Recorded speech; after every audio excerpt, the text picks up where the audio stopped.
This has been a good summer. It's been nice to just unwind a little. Good thing I'm not forgetting about anything important.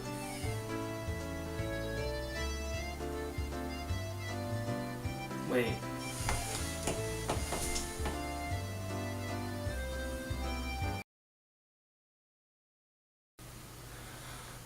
Oh. Oops.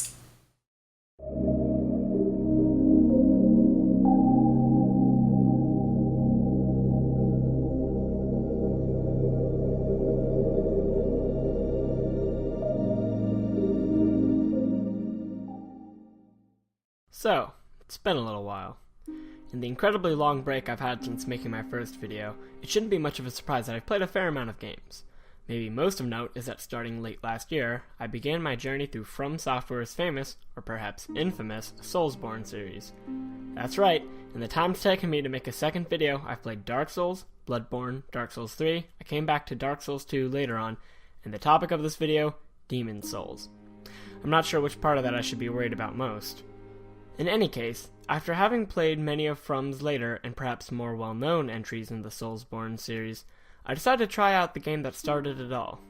I had admittedly been curious about the game for a while, because to this day, you'll still find people who claim that it's their favorite game in the series, even beating out the universally praised first Dark Souls.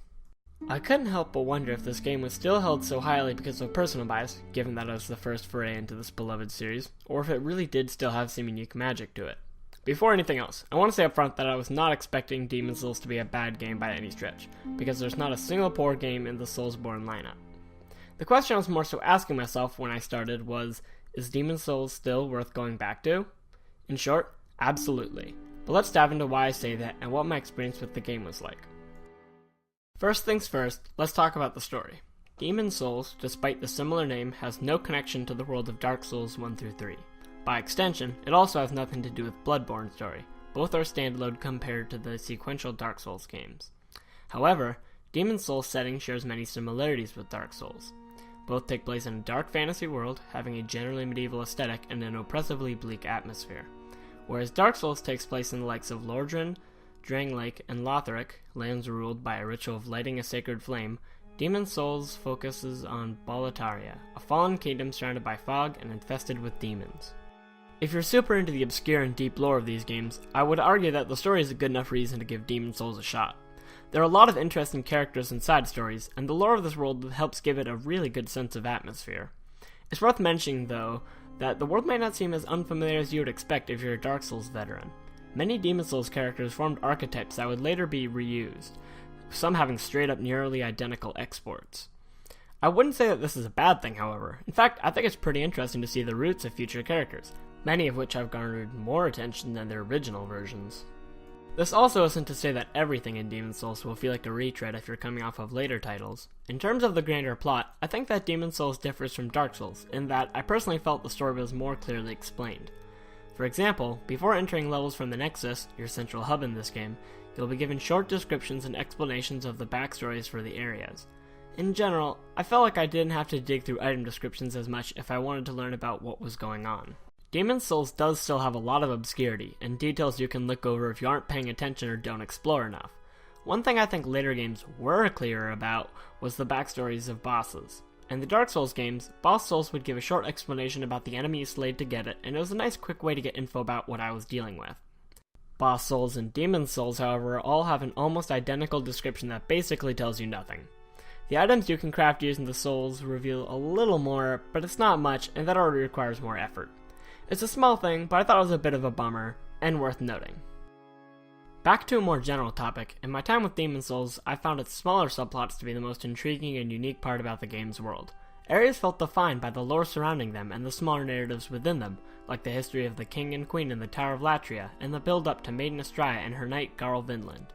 Particularly, I'd say Maiden Estrella's story stood out the most because it felt unique and intriguing not only for this game, but the Soulsborne series as a whole, since I don't think there's been a narrative that has hit quite the same notes in later games. What really enforces my feelings about Demon Souls' world and story is the handling of its hub area. The Nexus hosts a large variety of NPCs you'll meet along your journey, and they all have interesting things to say, sometimes about each other. Later games in the series would try to recreate this idea in similar areas, but none of them have been able to get it to quite the same degree. The very look and feel of the area gives it a special atmosphere, which I think is one of this game's strongest suits. Now that that's all aside, let's talk about how Demon's Souls actually plays. This is really the part that had me wondering going in. Now, as I mentioned before, I wasn't expecting Demon's Souls to be bad or anything, but you can't help but be a little worried that an earlier installment of a series will show its rougher edges after having been improved and reiterated upon in later games. First off, if you're familiar with Dark Souls or Bloodborne, there's nothing too unfamiliar here. Enemies will cut down any careless player, bosses will test you, management of stamina is crucial, and of course, death will be your teacher. Though Bloodborne has a lot of Demon's Souls in its DNA, Demon's is perhaps more immediately comparable to Dark Souls because of the similarities in how equipment works and stats. Because this video isn't explicitly a review, I'm not going to go over every fine detail, even in comparing differences to Dark Souls. There are a lot of little differences between Demon's Souls and Dark Souls, including the mana bar, reduced health and soul form, consumable healing items instead of limited but recoverable Estus, and so on. The reason I would address these differences would be if I felt they had a significant impact on the player's enjoyment of the game, particularly if they were coming off of having played later Souls games or even Bloodborne. Personally, however, many of these differences were not hard at all to get used to, and it's interesting how some of these mechanics would later resurface. Demon's Souls does, however, show its minor hitches in places which would eventually be ironed over. One of the bigger little annoyances for me was the fact that there is a weight limit for your general inventory, even stuff you aren't using. Though it doesn't cause any encumbrance issues like equipment you wear, once you hit your cap, you can no longer pick up items till you free up space. This can unfortunately lead to situations where you have to throw away equipment or items you're holding onto, or possibly lose a set of armor you just found. It's a real pain, and I recommend carrying around the ring that boosts your inventory space in case of an emergency if you're new to the game. Also, my other tip would be to always drop off upgrade ores at the stock in the Nexus as often as possible. Not only does your weight add up very fast, but you don't even need them in your inventory to use them at blacksmiths. Another thing that might be a bummer for some Dark Souls players is the lack of a poise stat. This essentially makes heavier armor near useless, and some might feel this limits playstyles. Personally, because I'm not a huge fan of the whole mobile brick wall strategy, it didn't bother me, but I'd also like to add that I think you still have a lot of options in this game, especially since a lot of low requirement support magic has good synergy with melee focused builds. Newer Demon's Souls players may also be initially scared of the reduced health and soul form, which I mentioned earlier. Yes, it can be annoying, but I never had too much of a problem with it, because I felt that this game generally compensates for it, which is good since I recommend playing most of the game in soul form for various reasons. First off, get the Cling Ring, which changes the health reduction from 50% to 25% at the cost of one of your 2 ring slots. This is entirely worth it, trust me, especially given that you can roll through most of the game with the aforementioned Cling Ring and the Thief's Ring, which reduces enemy aggro range and is stupidly good. Second, I feel that enemy damage output felt designed with this restriction in mind, at least definitely with the Cling Ring. I went through most of the game often prioritizing other stats before HP and made it through fine. I was surprised to see that this is where Dark Souls 2's health reduction mechanic got its roots, but personally, I felt it was better handled here due to overall stronger level and enemy design, among other differences. The most unpolished part of Demon's Souls that stood out during my playthrough was the tendency systems. Character tendency, I'll admit, is a lot more simple, mostly being involved with minor stat changes, online PvP, and a single special quest line. But world tendency unfortunately affects a lot more things. I'm not going to go into a super deep explanation of all the ins and outs of world tendency, but in short, it's an alignment system that gives you access to certain specific enemies, items and equipment, NPCs, and sometimes small areas. I like the idea of how you play impacting the world and rewarding you with special goodies or punishing you with stronger enemies, but it's just not handled well, especially given that the online community for this game is nearly dead. The main problem comes in shifting the alignment. To move closer to the white end of the spectrum, you need to slay bosses and or kill certain enemies, but since the latter only appears on lower levels of black tendency, it's not as much of a help as you'd like. Since you can't refight bosses in this game, you have limited chances at pure white world tendency, and that can easily be screwed up by A. Accidentally dying in human form, or B. Resetting to the current server average, which will happen automatically if you quit and start the game again. I strongly recommend playing most of this game offline so you can have a greater control of world tendency. There's only one area with illusory walls, so you're not missing a ton from not having player messages unless you're really attached to them. The one part I would recommend being online for is World 3-3 because of the admittedly cool, unique use of it. To make sure this video didn't end up nightmarishly long, I unfortunately couldn't talk about everything with this mechanic, but if you're interested in playing Demon Souls, you should really look into this stuff a bit before getting in too deep, because you might miss out on some really cool stuff. I just wish this mechanic had been implemented a little better. Back to talking about the gameplay as a whole, when it gets down to it, the minute-to-minute gameplay of Demon Souls still holds up really well. The combat actually is a lot faster than Dark Souls 1 and 2, and is more on par with 3 and even Bloodborne at times. I also felt that Demon Souls has pretty tight level design as a whole, with a few exceptions here and there. As much of a fan I am of Dark Souls 1 and Bloodborne's intricately woven worlds, I really liked that because of the Nexus breaking up each area, you had almost immediate access to every level. Though there are definitely some places you should visit earlier or later than others, it's a pretty nice change of pace to be able to go through most of the game in whatever order you want. This, however, brings up another one of my few problems with this game.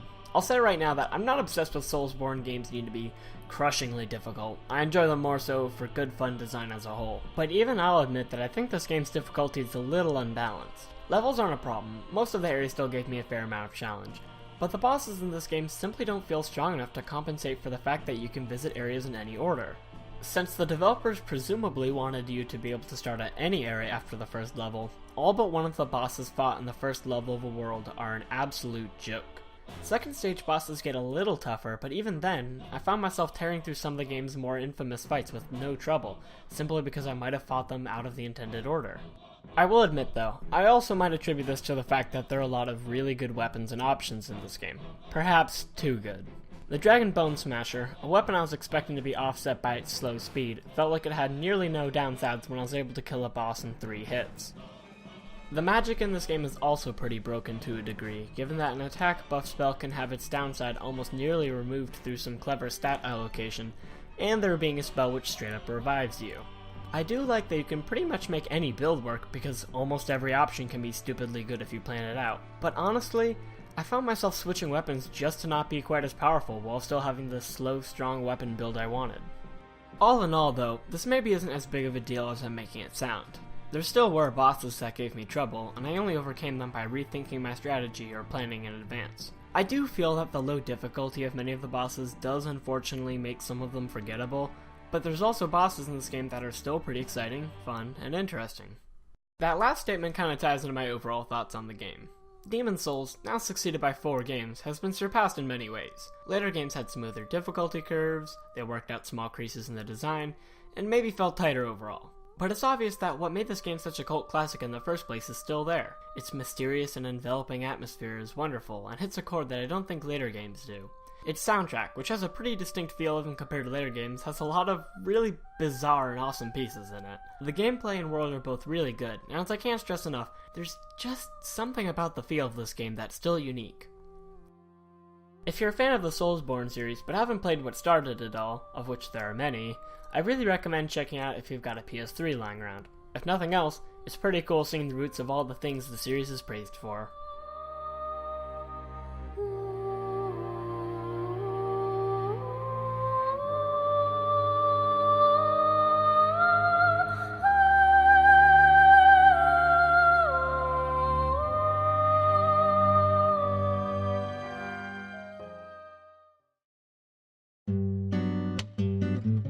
Hey, thanks for listening to me ramble about a 7-year-old PS3 game for a while. I know it's been a really long time since I made my first video, but I've got plans to make more in the near future, so don't worry too much. Probably. I'm planning on making more videos about assorted topics and not just sticking to reviews, but I'll be doing some of those too. In any case, if you enjoyed the video, please like and subscribe. It means a lot to me, as someone who's trying to practice video editing and writing with random videos about video games. Again, thanks for watching. Until next time.